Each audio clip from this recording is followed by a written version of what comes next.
Hare Krishna, welcome to my another new study blog. আজ আমি আমার সকালবেলা স্টাডি রুটিন তোমাদের সাথে শেয়ার করব। ঘুম থেকে উঠতে একটু লেটই হয়ে গেছে, তাই বিছানাটা জলদি জলদি সেট করেই পড়তে বসে যাব।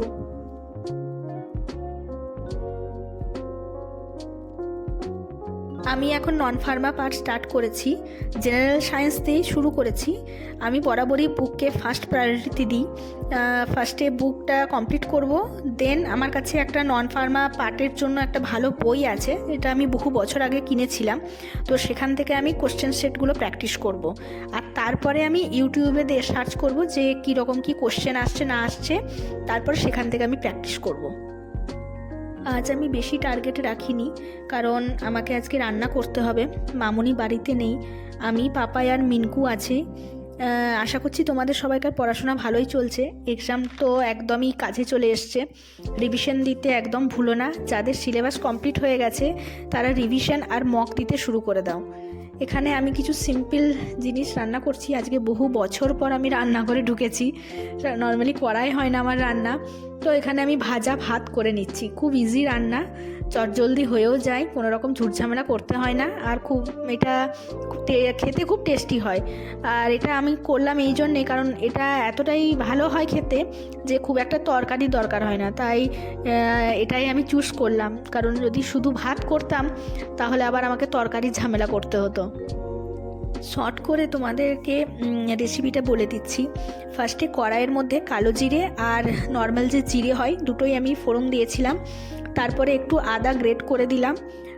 তুমি তোমার পছন্দ অনুসারে যে কোনো সবজি অ্যাড করতে পারো। আমার কাছে এই মোমেন্টে বিট আর গাজরই ছিল।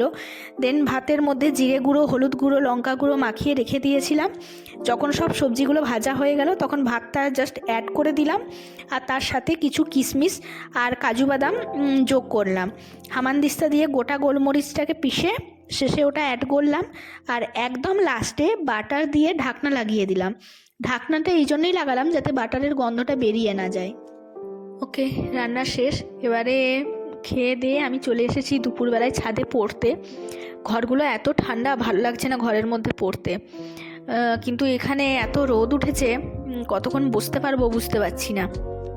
আচ্ছা, তোমাদের কার কার দুপুরবেলায় ঘুমানোর অভ্যাস আছে বলো তো?